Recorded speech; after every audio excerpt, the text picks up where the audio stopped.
What is good, everyone? Welcome to today's mega charting session. Today is Sunday, February 16th. Today we're going to be going over this week's price action. We're going to give a little weekly outlook for next week, a little educational session if maybe, and answering any questions that you guys have, okay? So the session is full of sauce. This is time to ask questions because there's not that many people. You know, it might be kind of harder to ask questions, you know, when we're in what's it called, live streams, because there's people that are just signaling.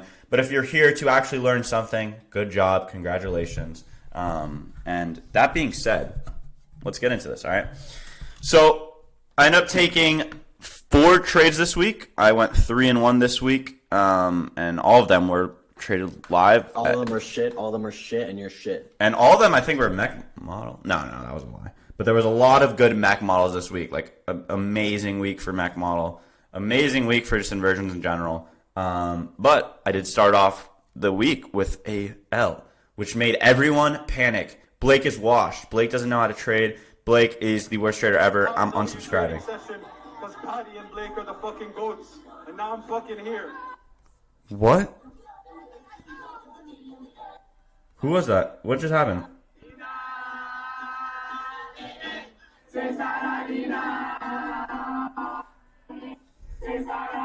Who's on stage?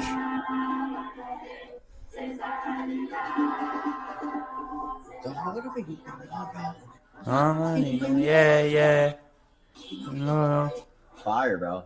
That was fire. I'm happy you got to enjoy that. It looks beautiful as well. Who's? Oh, it's not in this chat? It's in piano. It's in piano. Okay. Let's go back to what we were doing now. All right. Yeah, wait. Let's change the colors back. I don't like this.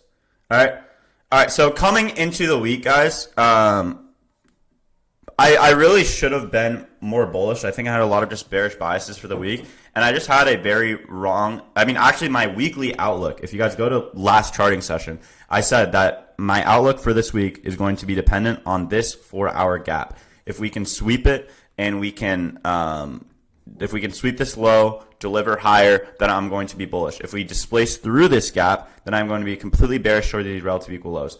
Very simple biases because this also was at that 50% of the range, right? So it was a really easy bias. But I kind of just faded that bias on Monday and I kind of forgot about it, which maybe, I mean, I probably shouldn't have taken the trade that I did on Monday because this was a very clear sweep of this low, very clear bullish bias. But let's get into the trade that we took on Monday. All right, so I ended up having actually a bearish bias coming into the day for a lot of reasons, though. I think I put too much emphasis on daily profiles, maybe. But overall, this is still like a phenomenal trade. Looking back at it, why is your mic a popcorn bag? Is my mic bad? Sounds bad. Sounds good to me, bro. Don't listen to the haters, bro. Okay. So coming into the week, right? I like these equal lows right here, right? So we had equal lows with London lows, and then we also generated equal lows. I'll show you when we took this trade on Monday. But I saw this as a London Judas swing. Why did I see this as a London Judas? Well, London session really didn't trade into anything significant. Maybe you can say the order block, but there wasn't really much that sponsored the move. And especially with equal lows, if we have equal lows, it usually is a Judas swing for London, and that usually is the daily profile, and it will get traded back to. So I was bearish for that reason, but I was also bearish because we ended up having this move at open. We ended up trading at 9:30. We had a open low, making equal lows, triple equal lows here. We swept out this buy side liquidity right here. And we also swept out this 15-minute intermediate high right here, right? So this was a textbook setup. And then we ended up having this 2-minute IFEG, just like, again, like this is a setup that was a no-brainer. I'll take any day of the week. Like this is just a setup I would take any day of the week, really. Okay. Got stopped out after we took out this internal low. Now, again, there's a lot of questions like, oh my God, but you should have moved your stop loss to break even. Guys, I'm going to show you, like, there's times this week where break even wouldn't have saved me. And then there's also times where break even does save me, right? It's just like a matter of conviction. And in my opinion, like these equal lows is just, I was just super high confidence for this. You were super high? Yes, I was extremely I was faded. That's just why I took this retarded trade. No, I'm just kidding. But yeah. So again, this is just like a trade I would take any day of the week, like whenever it presents itself. No brainer setup. But yeah, I mean, I don't really think that this was a good break even. I mean, it obviously saved, but what? What? Nothing. Anyways, does anyone have any questions before I move on? This was also a Monday, but I did trade this on my live account, and I did lose this trade on my live account. Dumbass. Yeah, I shouldn't have traded Monday, but Dumbass. does anyone have any You're questions? bad at trading. You're bad at trading. A Judas swing is essentially just a fake move. So, for example, if you want a Judas swing for the morning session, what it is, it's just 9:30. We will have an open, and if you're going to be bullish, you want it to trade lower at first, manipulating out people, and then to trade higher.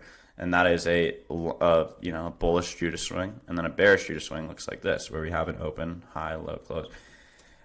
Textbook is just like an A plus setup. It's a setup that I see has a really high win rate. If I see happen, it's like a no brainer. It's like a light bulb. Does that make sense? So you got on the 1 minute there. No, there was a 2 minute. Do a quick example of equilibrium. Sure. I mean, just right here, just this range is equilibrium is here. You just draw the low to the high. That's equilibrium. This is equilibrium from this high to this low. Equilibrium's here. Do you only take break even at intermediate low or high if the TP is less than a 1-to-1 RR? No. Can you explain your entry on which time frame? Yeah, so if I'm looking at this leg here, right, from these equal lows from my target to the high, I'm looking at the highest time frame in this leg. So there's a 1 minute. Is there a 2 minute? There's a 2 minute. Is there a 3 minute? No. So the highest time frame is a 2 minute inversion. So I'll wait for that to get inverted. Okay. Can we stop fucking with the colors? Can we put it back to the nice blue and diamond? Intermediate term high and lows, I don't fully grasp them. Yeah, so an intermediate low or an intermediate high is basically just a low or high inside of a fair value gap. So for example, let's just go on like the 5 minute time frame. This is like a low inside of a fair value gap right here. This is a low inside of a fair value gap. This is an intermediate low inside of a fair value gap. Why is that not a good break even? It looks good. Well, yeah, in hindsight, of course, 2020 vision is hindsight, but just this is a trade I just wouldn't go break even just because of triple equal lows and how textbook the setup is overall. But yeah, definitely in hindsight, it would have saved me. But I'll show you a trade on Friday where the break even point made a lot of people go break even, and it's just like, I don't know, when the break even obviously works, that's when people talk about it, and then when it doesn't work, that's when they don't talk about it. It's just like, that's just that. Anyways, didn't take anything at 1-to-1 at a 1-to-1 RR. No, I think I got in later. That wasn't a 1-to-1. I think my entry was around here, so no, I didn't scale anything. There's times I scale, there's times I don't, but you do need to take the highest time frame IVG. Can you explain the significance of equilibrium? When is it utilized?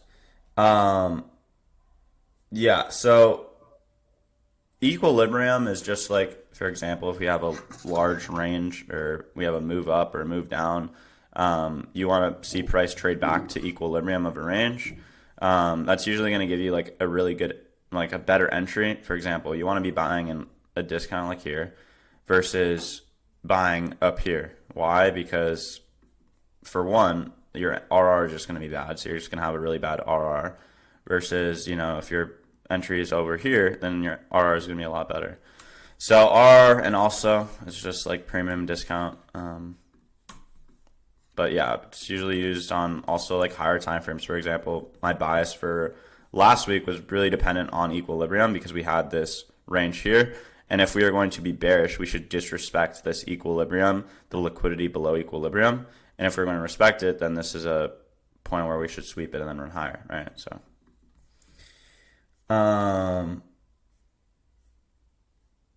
usually 50% I take off at TP1. what do you guys consider as a higher time frame PDRA, like the move to be sponsored? For daily profiles, I'll look at the 30-minute and above. What times do you put your stop at the rejection block compared to the wick low of the OB? If there's a OB, I usually just put it at the OB. It really depends on the setup, but for example here, I think I put it at like the OB, the 1 minute. I struggle a lot with order blocks. Some people say it's the series of candles. Some people say it's the previous candle sweeps liquidity. Yeah, I mean, order block is, in very simple terms, like a green candle sandwich between two reds, and that red candle closes below the green. If we're in bearish order flow, then this should act as resistance, right?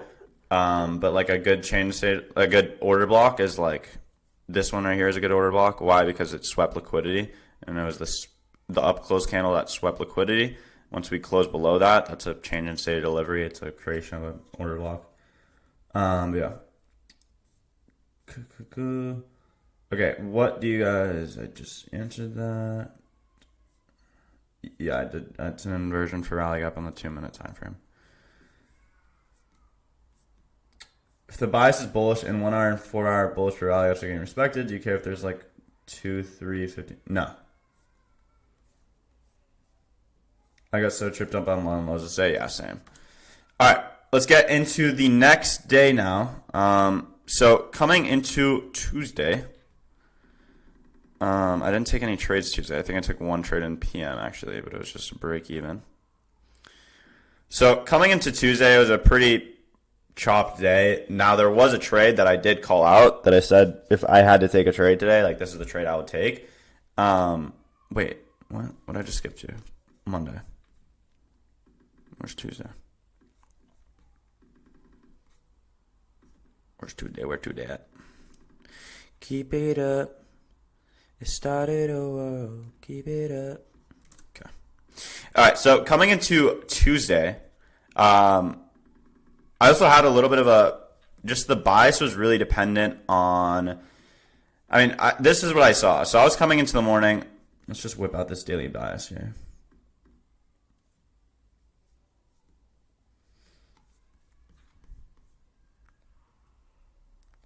So I did say I was bearish coming into this morning because I did see the London session move being sponsored.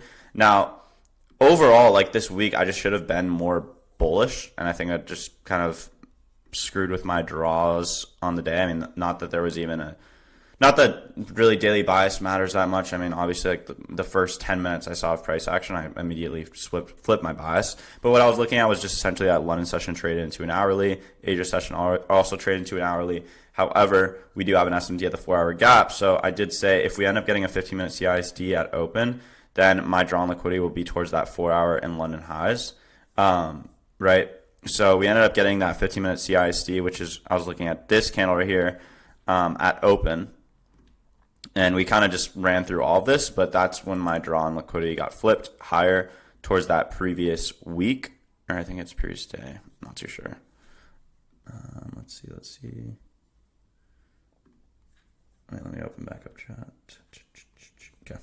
But yeah, so we had this move at open, like literally no entry, obviously. We just ran straight up around 100 points at open. So at this point, I'm waiting for just really something obvious because we are obviously just accumulating, right? We then had this manipulation lower.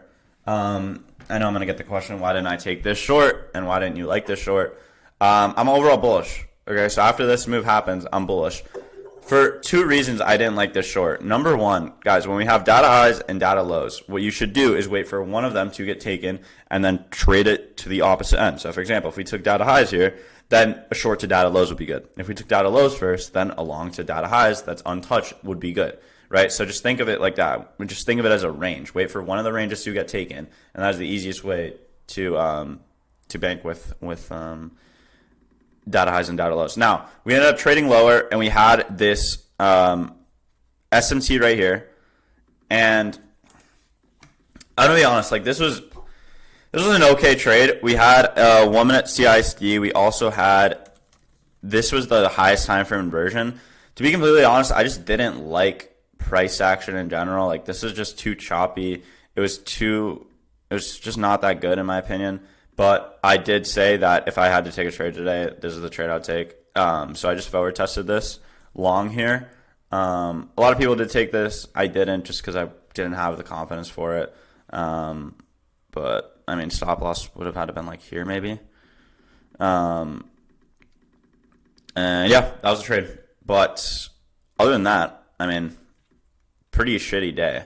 Does anyone have any questions on this trade for this day? Do you take SMTs on every time frame? Yeah. Can you look at the trade in lunch? 5-minute IFG long in lunch hour.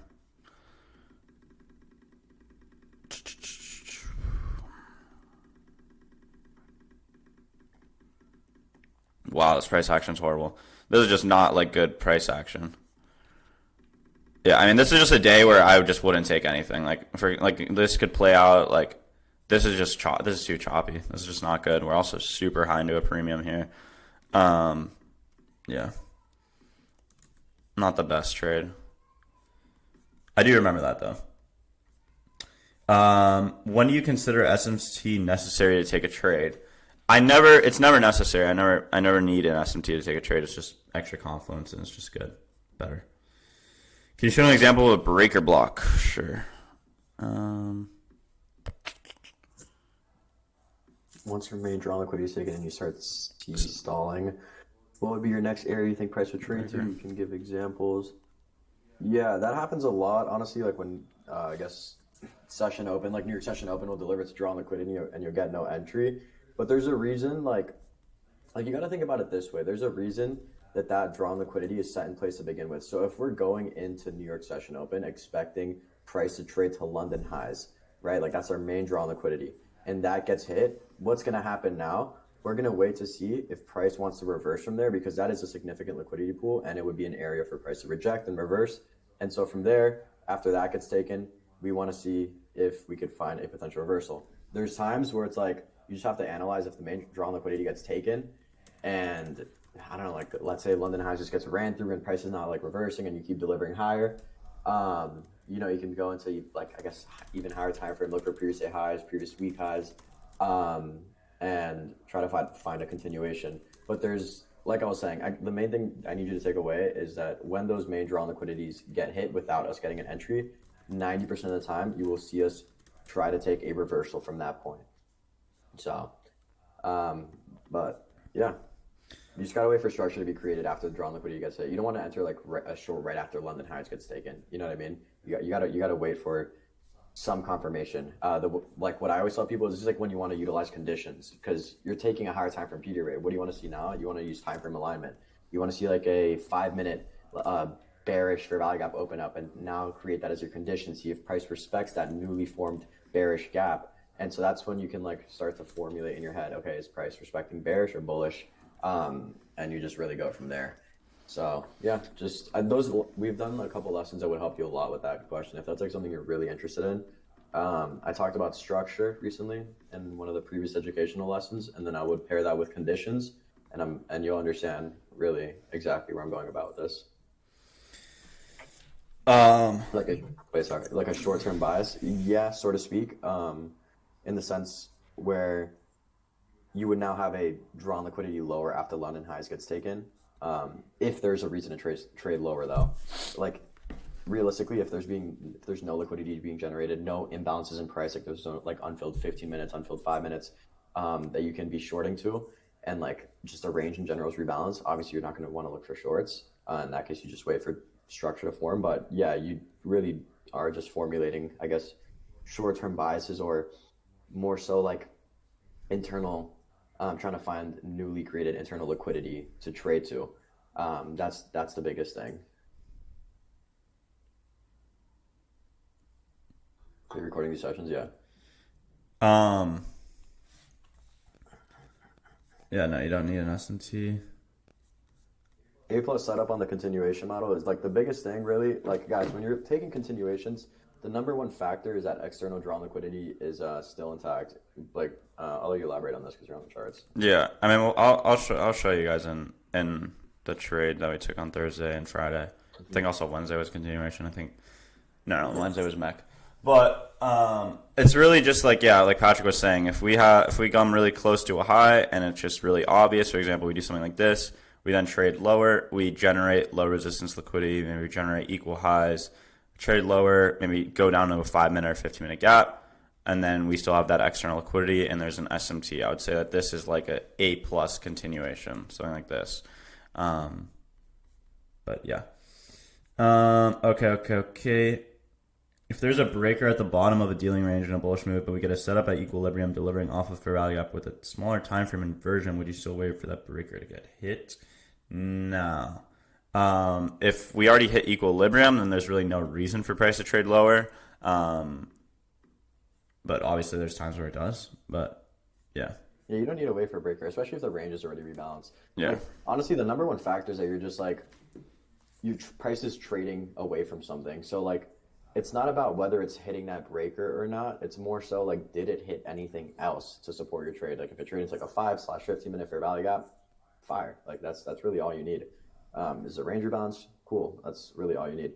You don't need like a breaker or an OB or anything to get traded into. But obviously, just things to keep in mind. Yeah, obviously there's like times where it does happen where you wait for that to get hit, and it's definitely better. But yeah, honestly, sometimes I do. If I'm like not confident in it, I'll wait for like an OB to get hit. But that's only if it's. I mean, that's a good question, but it's only really if it's below equilibrium is where the OB is. If I want to see equilibrium get hit. Okay, so This guy said, "Do you guys have SCDs when you guys trade?" No. I don't even know why you would ask that, really. But yeah, we don't have SCDs. okay. Anyways, so again, what I was looking at in the morning was that CISD on the 15-minute. So once we got this is what I was looking at for PM session. Was I wanted to see this CISD get traded into to then take a long off of. I was looking at this for PM session. We hit this CISD here. We ended up trading lower into this discounted 5-minute gap right here, and it was just a very obvious long. Because we also didn't take out these highs, right? We didn't take out previous day high here. We just generated liquidity, so this was like a perfect long for PM session.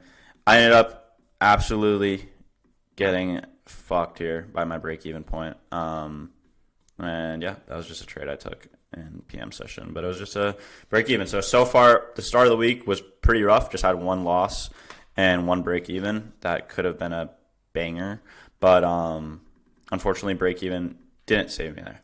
But I do think it was a good break-even point, to be honest. I was like, fine. I think because there's also an SMT. But yeah. Let's go into Wednesday now. Wednesday, we ended up taking a mech model trade. It was really good price action Wednesday, if I remember correctly. Yeah, there was a lot of good setups. Okay. So there was like 2 really good setups, and we took one of them. So let's get into this. So coming into Wednesday, what I was mainly looking at was this 4-hour. So I wanted to be bearish because I did see, at the time we were like closing below this 4-hour, and we had these relative equal lows, and it looks like ES was trading towards this. So I was like at the start of the day bearish, but we ended up holding this 4-hour gap, sweeping out this intermediate low, sell side liquidity here, and yeah, at that point, then I flipped bias because it was pretty obvious. From here, this is a trade that I 100% should have taken. In hindsight, this was an A++ setup. I just wasn't that confident in it. I don't know why. But yeah, it was this 1-minute IFG here. This was a mech model we were delivering off of. We were delivering off of this 15-minute gap here. We also traded below equilibrium of this range here. We hit OTE pretty much perfectly, ticked it. We had a 1-minute IFG. And we also had a unfilled 5-minute gap right here. So that was a trade. You break even at the 5-minute, and then it absolutely ripped. It was just a beautiful, beautiful long. Right after this, we actually got a really nice mech short. There was just back-to-back mech model. Ready? So we swept out this high here. We also traded up into this hourly breaker. And right here, so this is like this breaker block right here. I dare. We hit equilibrium of that breaker. This was super nice. And then we ended up getting what was it, a 2-minute or a 3-minute? I think it was a 3-minute. Yeah, so I took this 3-minute IFVG here, target being the unfilled 5. And yeah, those just 2 mech models that played out really, really nice. But yeah, do you guys have any questions about this day?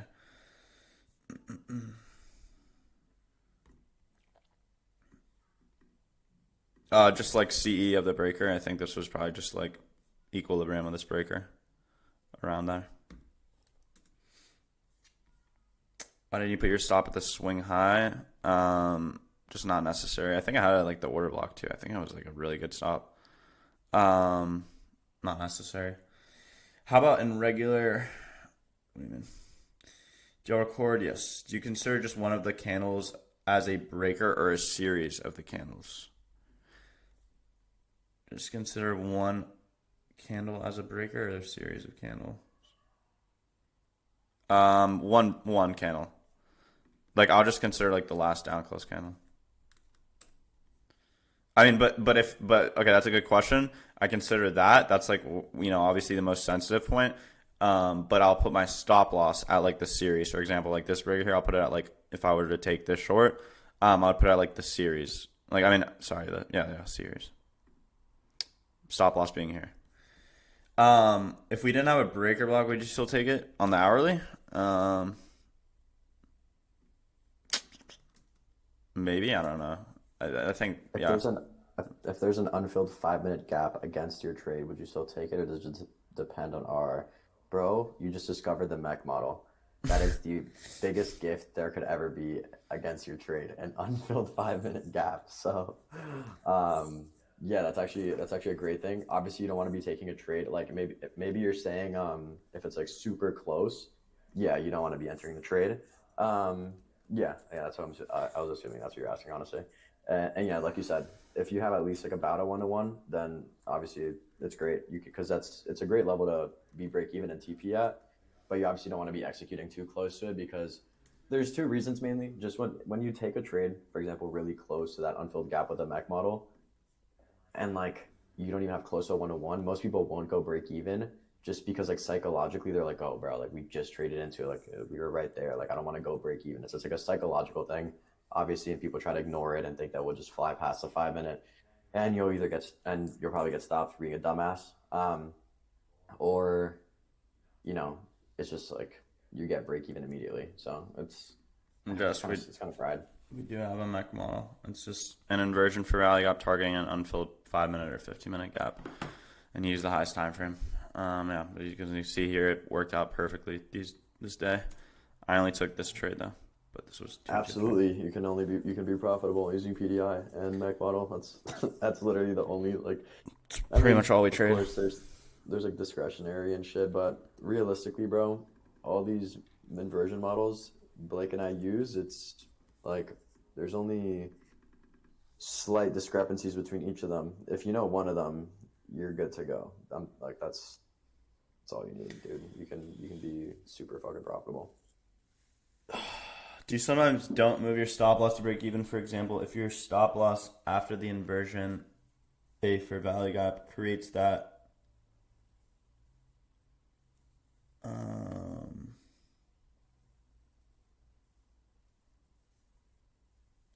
I think I need to see I don't really understand the question.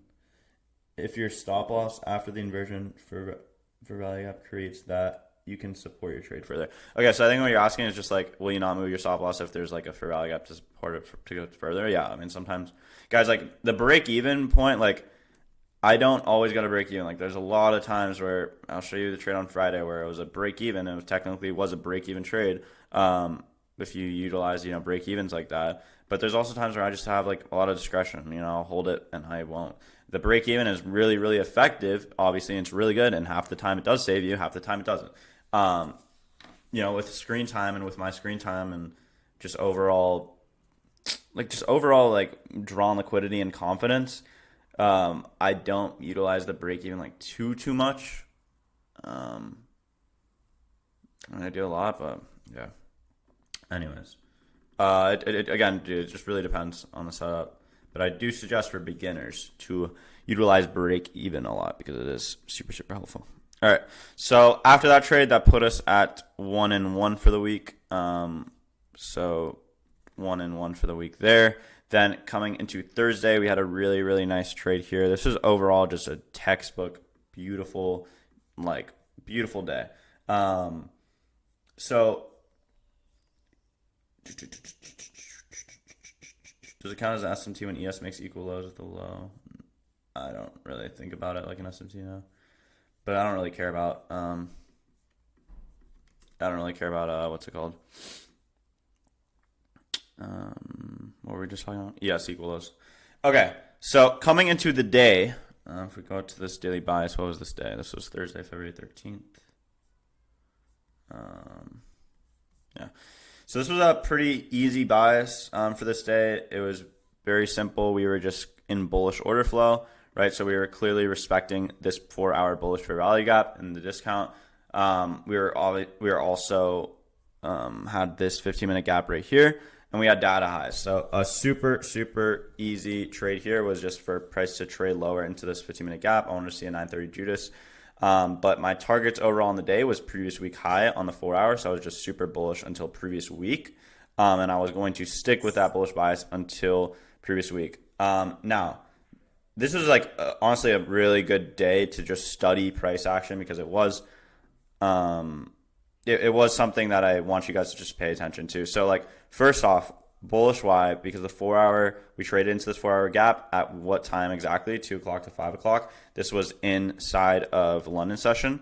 London session also swept out this intermediate low inside of this 15-minute gap right here, right? So this low is sponsors. There's not a reason for price to trade back to London lows. And I'm not going to be bearish until previous week highs hit because the daily profile doesn't suggest bearish, right? It's very, very obviously bullish. Also, now there's times where data highs and data lows where I won't trade it, extremely mechanically in the way that, if we take out this high, then I'm just going to short to the low. No, for two reasons. One, obvious bullish bias. Two, this candle actually did something. Actually, I don't even think this was a data low. Oh, well, you could have traded like that actually. But people were saying there's a 5-minute data low or whatever, right? Which it is. And this low did something, right? If you see a data low or high that doesn't take out any prominent liquidity or, let's say it leaves relative equal lows, then that low or high will probably get traded back to, right? Because, generate liquidity or something. But if we sweep a low and we're in bullish order flow, liquidity is taken here. Just think about it. The markets move logically. We already took out sell stops here. Why should price go back lower to here if we are bullish, right? If price wants to head all the way up here, and that's our target, and we already took out sell stops here, there's no reason for price to go down to this, right? So what you should be paying attention to is just the imbalance that gets created here and not this low, because this is not a low that needs to get taken. And I'm just saying this because I know I got a lot of questions just overall on that. Why didn't you wait for that low to get taken? Okay, so 9:30 opens. We just rip up to the target, and that is completely fine. I was overall just waiting. Now, there was a lot of trades that I faded. And then there was one trade that I took, which was really good. Okay, so this is the first trade I faded. It was a short here. A lot of people took this for a short. Now, I didn't take this for two reasons. It was a 2-minute IFVG. We got a 5-minute change state delivery. We were rejecting. Rejecting a gap right here.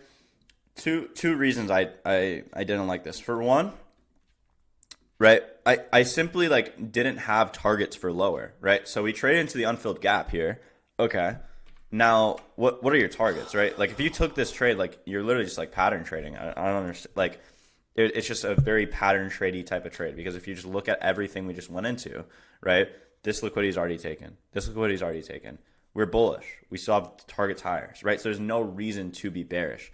There's nothing suggesting bearish, right? Liquidity is getting taken. We are displacing higher. This run lower is not displacement lower. It's a buying opportunity, okay? So I saw this and I wanted to get that confirmation of structure. So I wanted to see this work. So we had an inversion for value gap here. I didn't take this one. This was a good trade. If you took this, this was a great trade. This was a 4-minute also wasn't you could have taken. I didn't take these. I waited for a continuation. I was just waiting for structure. We ended up getting a really beautiful continuation model right here. Okay, so also if you took these two trades here, these were good trades. I would say these are this long here, and then also the 4-minute long was also a good long. The 4-minute break. Okay, but I waited for this one. Now this was a really textbook continuation model where we traded back into this 5-minute bullish gap right here. We generated liquidity right above here at previous week high, right? We didn't take out previous week high. We just generated liquidity there, okay? So this is exactly what I want to see. We then ended up having a 5-minute gap. If we were going to be bullish, we should respect it and get lower time frame confirmation out of this gap to then seek previous week high. If we are going to be bearish, then this should get displaced through in this 5-minute order block, this 5-minute inversion. There was a lot going on for this to work. Also, we traded into this 4-hour OB right here. We also traded into true day open right here. We tapped true day open. So just overall, these levels were just like great levels. This OB, true day open, this inversion for value gap, and it was inside of a 5-minute. So I had super, super high confidence in this. I took this. This was a no-brainer setup. And yeah, we got a 2-minute IFVG right there. I got in right there. And then we had a target of previous week high. Really simple, 1-to-1 RR. My stop loss was at this low here. Or I think it was like around here. Maybe here. I can't really remember. But I had it stop loss here because we had a fair value gap right here. And I did not want to see this get traded through. What is true day open? It's the new day of price at 0.0. Yes. If we disrespect that 4-hour fair value gap, what would you do? Take a look at that buy. You look for a price to take that buy side liquidity on the 4-hour. If we what? If we disrespected this 4-hour gap, then I'll probably look to see lower. Yo, I just want to say you guys need to stop asking how many minis and micros you should trade. Just because it's never a set fucking number. Like, you guys need to shut the fuck up about that and realize that it's all percentage based. Sometimes you can trade minis, sometimes you can trade micros, sometimes it's 2 minis, sometimes it's 1 mini, sometimes it's 10 fucking micros, sometimes it's 4 micros. Like, it depends how much volatility there is in the market. There's literally no definitive answer. Yeah, guys, trade. Like Patrick was saying, I was thinking about it in percentage. Like, only trade 0.5 to 1% of your account. I'll just say that 0.5 to 1% of your account. And for example, here, if we have a 71 tick stop loss, then okay, I can go in with 1 con, right? Anyways, and that's risking $710. Someone's really curious regarding stop loss placements. I mean, listen, like, with inversions, it's not it's a no-brainer. The stop loss is a no-brainer every time. Swing high or swing low, right? You don't need to really utilize that wick completely unless there's like an SMT, in my opinion. But there are times where you can put your stop loss a little bit tighter. And those are like times where if price creates an OB or you have like a breaker in play or something, that's like extra confluence for why your trade should hold better. But like, realistically, utilize as much as you can of that leg. It does, like, you'll never ever be punished for using more of the trading leg, like for using just the swing low or swing high. That will be your best friend every single time. Yeah, like for example here, I don't need to put it all the way at the swing low in this scenario, right? Obviously that's stupid. You're not going to put it at the swing low here. That's just, like, logically, if we have a fair value gap that gets created here, right? We have a bullish fair value gap right here. If this is going to get disrespected, do I even want to be in this trade anymore? No, right? I want to see bullish PRAs get respected. Now, this is an example here where the break-even point would have not saved me, right? If I went break-even at the little intermediate high right here, which, this would have made, not worked. Because I had really high confidence in my draw on liquidity. And there's times where, I'll go break-even, and if I don't have high confidence, but majority of the time I won't do it at like this high. Anyways, that was the trade here. My stop loss, it even could have been, honestly, well, no, this is fine. But like here or here, before I get below.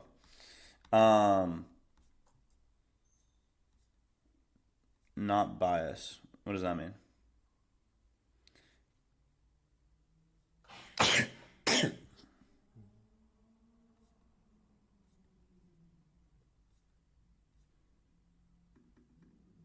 What questions do you guys wish people asked?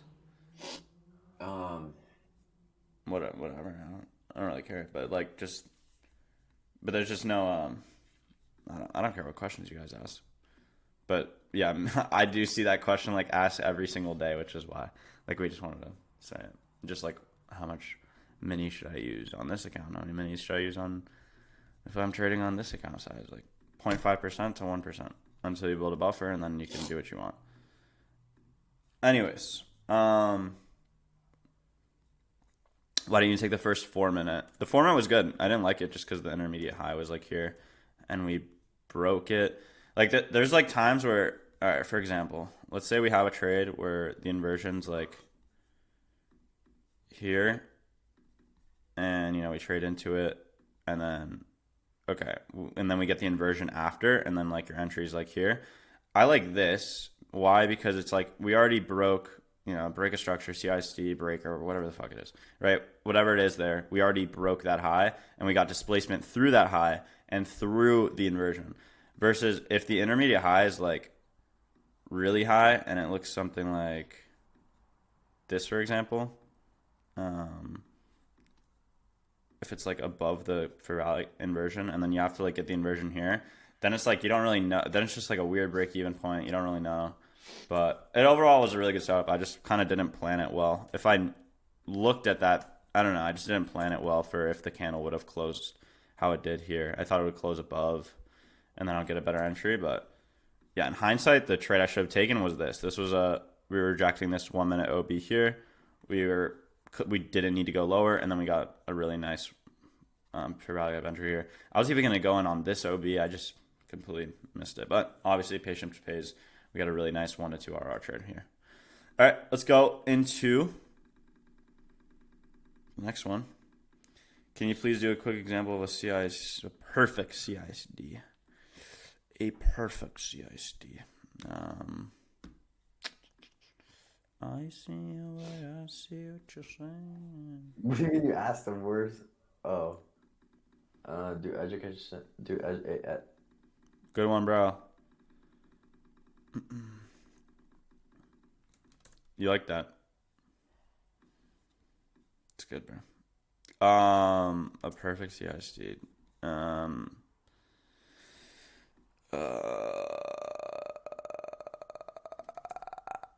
It's probably a good one right here. This is a pretty good one. Oh wait, this is a news candle though, right?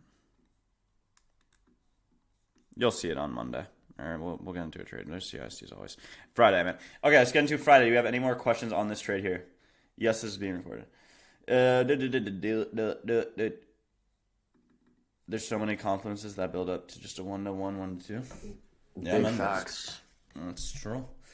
That's all you Big need facts, to make big money, facts. brother. You do not need 1 to 10 RR to make money. Motherfuckers need to stop. Like, I don't know who in the industry brainwash motherfuckers that think that you need like high RR, bruh. Like, does money not is matter. money. You just gotta you need a good win rate, bro. You need to get a win rate, and you need to just allocate yourself in prop firms. Like, that's literally it. Real shit. Okay. You trade on early market close days? No. Can you explain in the end of charting session how do you combine NQ and ES?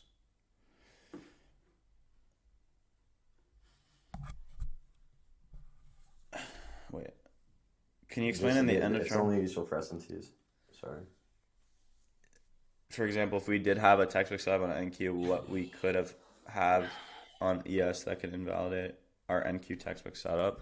There's nothing. Yeah, I won't use NQ. Like if I'm taking a trade here on NQ, the only thing that invalidates the setup is, for example, my target here is previous week high. If ES takes this high, then I'm not taking it. But like in terms of like PD arrays getting respected or not, I don't care about that because ES is just does not move as clean as NQ and doesn't respect or PD arrays as well and doesn't disrespect him and doesn't move as well.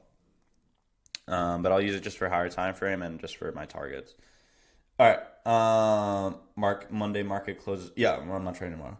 Um, let's get Oh, into. sorry. I misread this question completely. Someone asked how do I stop closing positions early? Like I close it at 1 hour for no reason.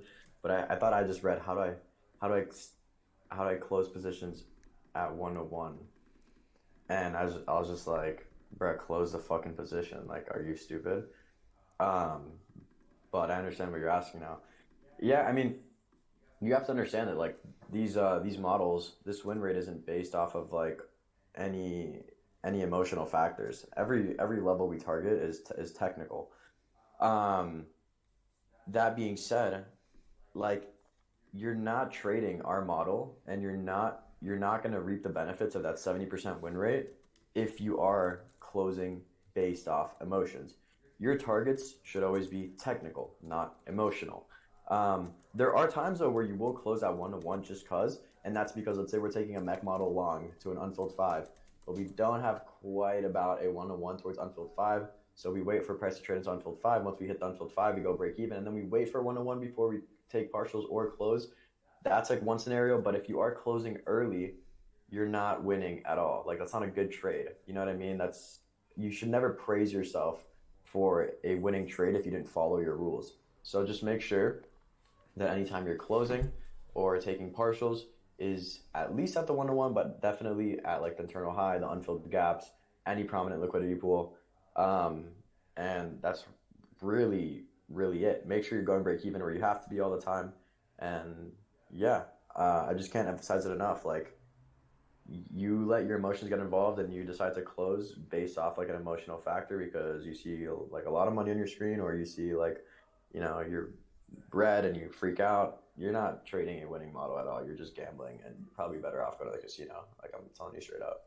So just let fucking price do its thing, and you see it. Like, dude, were you part of the live streams this week? Like, you see it all the time. Blake and I will not touch our positions. Like, we will literally never close our trade until the targets are hit. Like, there's limits where our targets are.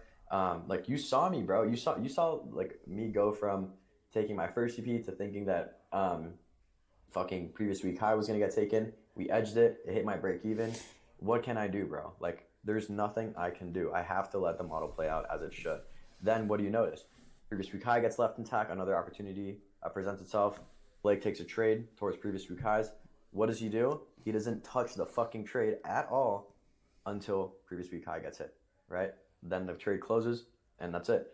But you need to understand that this is a game of probability, and once you're playing with emotions, you're not playing with probability whatsoever. So just yeah, I don't need to yap too much about that. Lock the fuck in.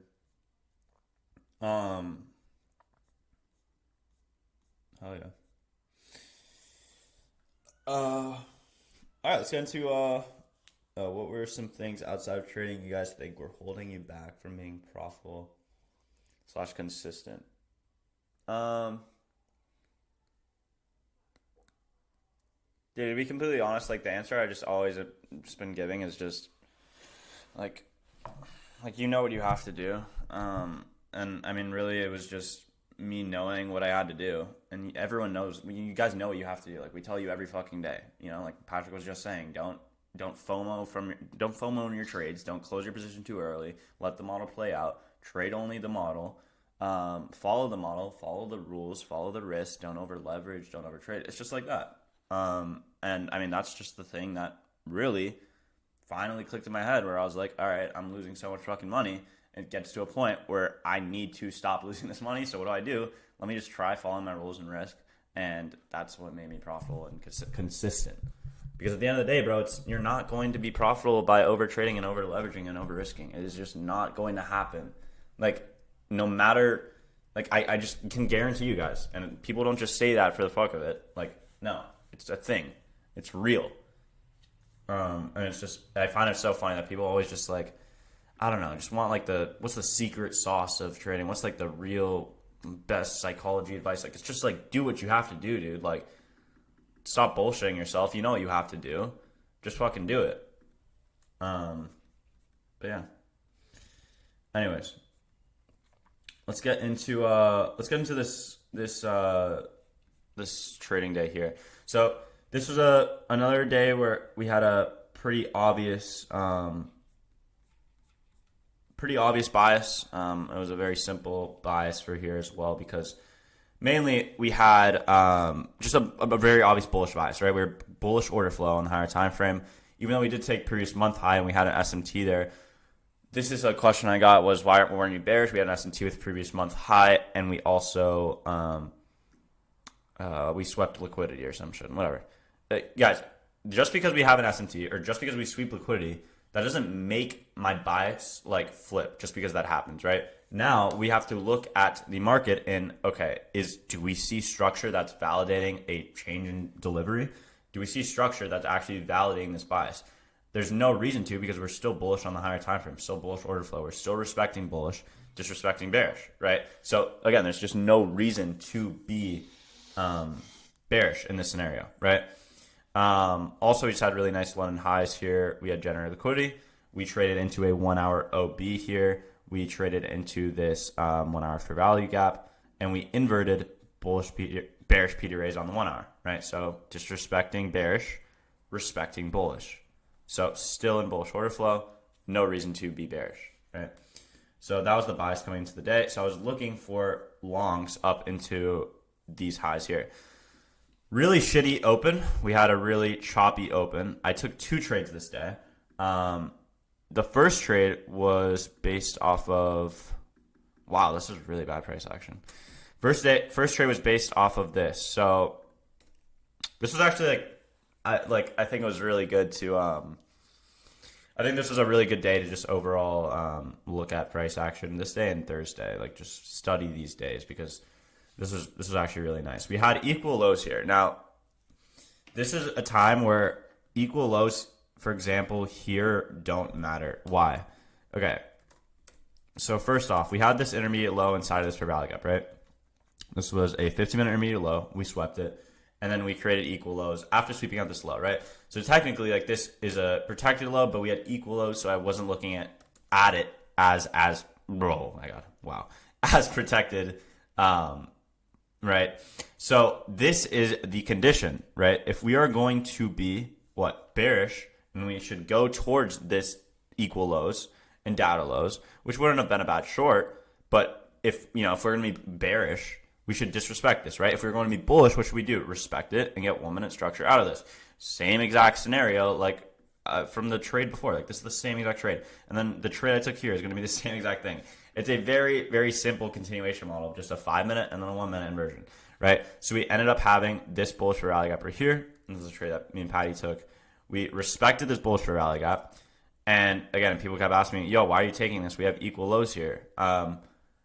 The equal lows are not at my stop loss, so I do not care, okay? So, for example, if the equal lows are, like, right around here, or it's at a point where I'd expect price to get traded to, but not, like, equal lows maybe at the intermediate low, but we already swept liquidity here, right? So, I didn't need to see these equal lows get traded back to until the rest of this buy model is complete, and I saw this as just liquidity getting left for a sell model back down for later, right? Because at the end of the day, it's okay to take trades when we still have liquidity resting. For example, we equal lows here, data lows. Why? Because we're just simply in a buy model. And when we're in a buy model, we're going to generate liquidity for, shorts, right?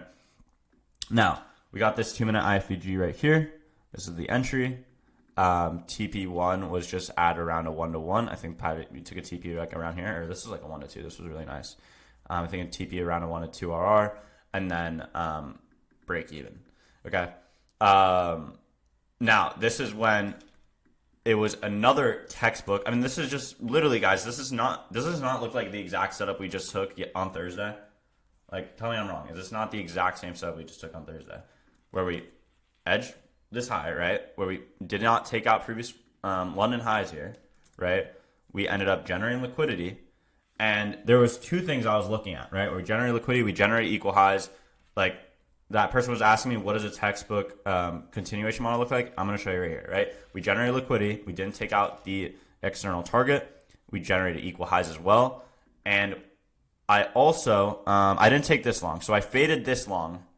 Can anyone tell me why I didn't take this long? Can someone tell me? Anyone remember? Or does anyone know?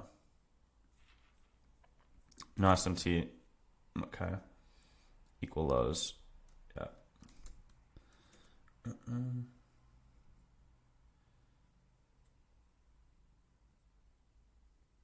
Yeah, pretty much all of you guys are right. Pretty much all of you guys are right. Okay. So, 3 things why I didn't take this long. Number 1, we did have, where were these equal lows? We did have equal lows at my stop loss, right, which was right here, and there were spread apart equal lows, and they also, these equal lows they didn't sweep liquidity like, for example, here. They were just equal lows, which is just a good liquidity pool, right? So we had equal lows at my stop. That's one reason. The other reason is that we had ES trading pretty low here. So if we go to ES, we had ES trading to this sell side liquidity. Now, why did I want to see this sell side liquidity get taken? What is this? This is an intermediate low inside of a fair value gap, right? So this low, I said, okay, if I'm going to be bullish in this scenario, if I'm going to take any other trade after this, I want to see this 1002 low get taken on ES and then have an SMT form with NQ right here. All right, so this is exactly what I was waiting for. Like, I was calling this out before this even happened. Like, exactly what I was waiting for was this, okay? Now, also, because this is a 5-minute bullish rally gap, right? So if we take out the 5-minute intermediate low here, we get an SMT, right? This is just going to be a really, really nice manipulation move to go higher, right? So we end up taking out these equal lows. I didn't take this long. I also faded this long. A lot of people ask me, why didn't you take this long? Can anyone let me know why I didn't take this long? We swept the equal lows. We were delivering from the 5-minute for rally gap. And we had a 1-minute inversion. Why didn't I take Because this? you gotta be a fucking retard to take that. Like, stupid. Stupid. No SMT, CISD, no. Not a CISD. I don't care about CISD. It's not necessary. Go to the 3-minute. 3-minute. What's on the 3-minute? I don't know. I just wanted to say that. We had a fair value gap lower, 500 above. No, not a 5-minute or above. That's not why. No, that's not why either. No higher time period, not rejecting or anything. Okay, it was simply just because we had this low, right? So if we just look at ES, right, we're trading towards what? This intermediate low inside of this fair value gap, right? So I'm going to be waiting for that, guys. I said I'm not taking a trade, and this is things that you guys have to do. You have to be reactionary, but also at the same time, you have to set yourself conditions. Because I see time and time again, people, the reason you guys are losing so many trades is because you're being too reactionary. In the way that I tell myself, this is exactly what I want to see. If I do not see exactly this, then I'm not going to take the fucking trade, right? It's as simple as that. I wanted to see us trade lower, and now we had this 5-minute intermediate low inside this fair value gap, right? If we already mitigated the fair value gap, a lot of the times, actually the majority of the times, I will not take the trade until we take the low inside of that fair value gap, right? Because we delivered from here, we then took out liquidity, and now what I want to see is for us to take liquidity again, right? That's just obvious, right? To then trade higher, okay? So that's the reason why I didn't take this long, right? It was just simply because I set myself with this condition. I was waiting for it to be met. Now, we ended up trading lower. We ended up sweeping out that low on ES, and we ended up having now this beautiful SMT. Now, this is, again, what I want to see. And right here, we get the SMT, right? And then this was just a textbook setup. We had a 1-minute CISD. We also had a 1-minute inversion for value gap, and it was a beautiful mech model to the unfilled 5-minute gap right here. So we had an unfilled 5-minute. This 5-minute ended up getting hit right there. I went break even, and then I left it running up until London highs. My stop loss was around here for around a 1 to 2.5 RR, and it just absolutely ripped. Does anyone have any questions about this?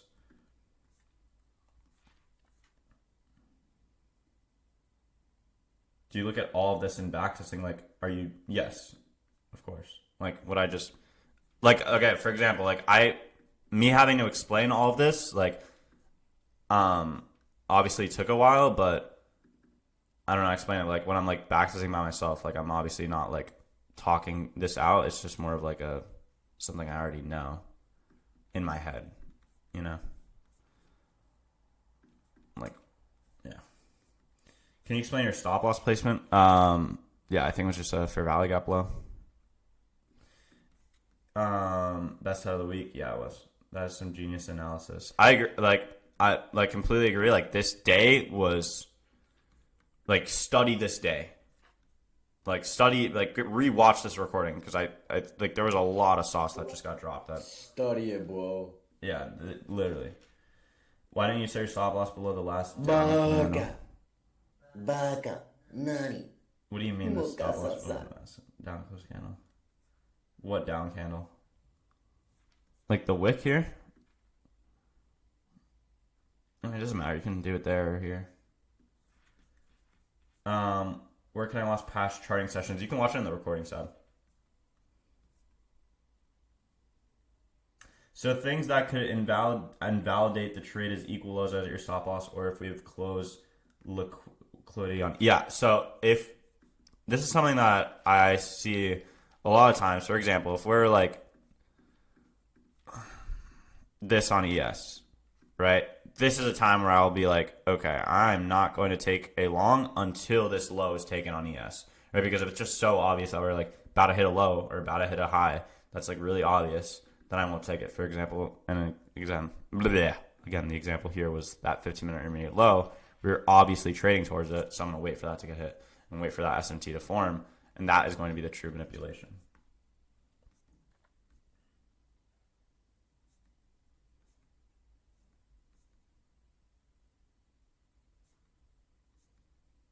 Okay. I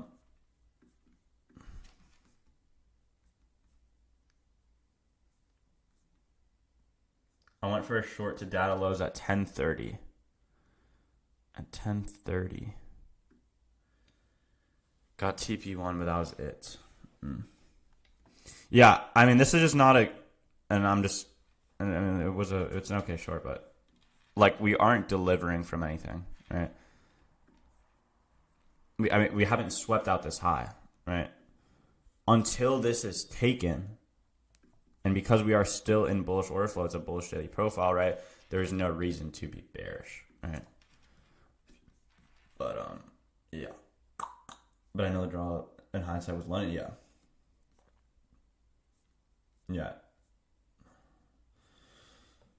What buffer should I have for a request payout? I just say your drawdown, whatever your drawdown is on the account. Equal highs and lows, doesn't matter if it's a down close candle or not. Huh? TGR says it has to be a down and up candle to be a low.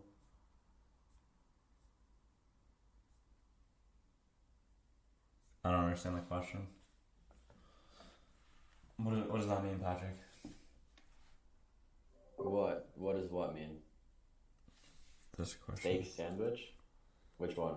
I read the equal highs and lows doesn't matter if it's a down closed candle or not, because I know some people coffee in air has to be down and up candle be a low, vice versa.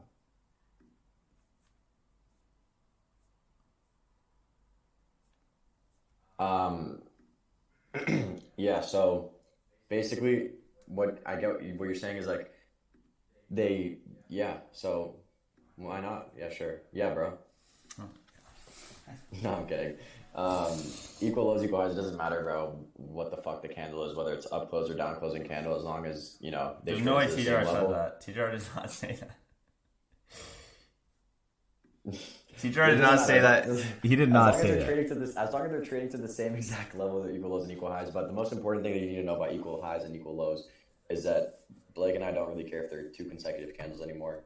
That used to be like a thing that we really cared about back then. Not really anymore. It's been readapted. We've put that in the past. That shit got left in 2024. And nowadays, you really only want to focus on equal highs and equal lows that are two significant swings, mainly. They don't have to be swings exactly, but at least, candles apart, like good amount of candles apart. It doesn't matter the color. Equal highs and lows did not get patched. This is a beautiful example of equal highs and lows. We made equal lows right there, and then we also made equal highs. That was a beautiful example. Look at this. Text. Blake destroys racism in one sentence. Yeah, it doesn't matter the color. TJR says for a low to be formed, it has to be a bearish candle and then a bullish candle, and the lowest point between the two is a low. Oh, okay. So so it's a 3 candle pattern. A swing high and a swing low is just a 3 candle pattern where it looks. I mean, you can just watch the video on swing highs and swing lows on our YouTube, but there's market structure. It's just Get good at trading, dumbass. yo. But it's a 3 candle pattern where it looks like this. This is a swing high. It doesn't matter the color. I'm just not changing the color, but this is like a swing high. I don't know what this has to do with equal lows and highs, but this is a high. Yes, it's a candle pattern like this, where this is a swing high and then a swing low on the other side. Okay. So when equal lows or equal highs are formed, 2 candles next to each other, at your stop loss, I don't care. It really depends on the setup. Again, like I need to see everything going on. What are you gonna do between market open and Tuesday? Just get my shit together. All right, Patty, do you have any? So fucking real. Do you have any? I just want to do like psych today. Really, I was gonna do a lesson like on S&Ts, but I'm gonna do it on the next lesson. Honestly, because I was just gonna milk it, guys. Really, all you need to know is that S&Ts are mainly valid when they're inside a higher time frame Peter rate or they're a significant liquidity pool. You don't gotta focus if there's always gonna be S&Ts happening all the time, but just focus on the ones where your drawn liquidity is at. That's really as simple as it gets. Yeah, in simple But terms. yeah, I'm down to talk about psych after. No, I'm just responding. Could you simplify the entry model or what you look for with an illustration? There's so many conflicts. I can simplify it, but I'll say this: if your model is too simple, like I don't know how to explain it, but anyways, I look for this. I look for price to trade into with a rally gap, or sweep a low, sweep liquidity, and then I'll look for an inversion for rally gap, and then I'll have a drawn liquidity. That is my entry model in the simplest way possible. Can you go through SMT? Yeah, so an SMT is just when a low is taken on NQ and a low is not taken on ES or vice versa. And for example here, on this day in particular, the low was taken on ES and it wasn't taken on NQ, but I don't know where it is. All the way over here somewhere, but this low was taken. For example, this was a 10.02 low. As you can see, this 10.02 low was taken on ES, and it wasn't taken on NQ, meaning this is a sign of reversal. Okay. All right. That being said, I'm gonna rip Gem because it's 7 and yeah, I want to rip Gem before it closes because I'm mad.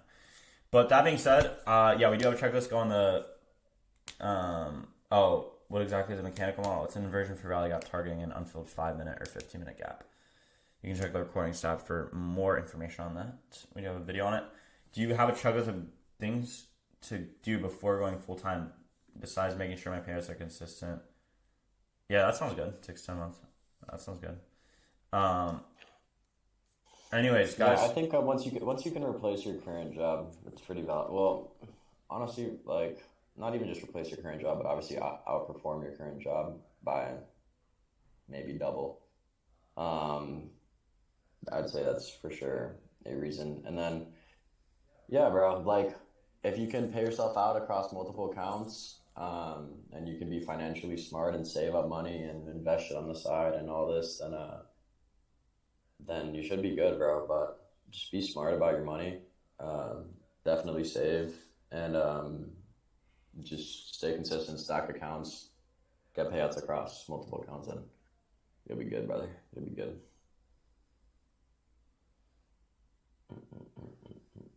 Yeah, do not do meme coins. I've never made $1 on meme coins. My main struggle is finding entry points. What do you recommend for me to get better at finding them? Set yourself conditions. Tell yourself what you want to see happen before it happens, and don't just be completely reactionary and don't just, see trades. Because I'll say this, at 9:30 open, right, you are going to see a bunch of things happening, and there's going to be 20 people in my ear saying, why aren't you taking this 1 minute CIC? Why aren't you taking this trade? Why aren't you taking this trade? And there's 20 trades happening. And my response to it always is I'm waiting to see exactly what I want to see happen. And if it does, then I'll take a trade. If it doesn't, then I won't take the trade.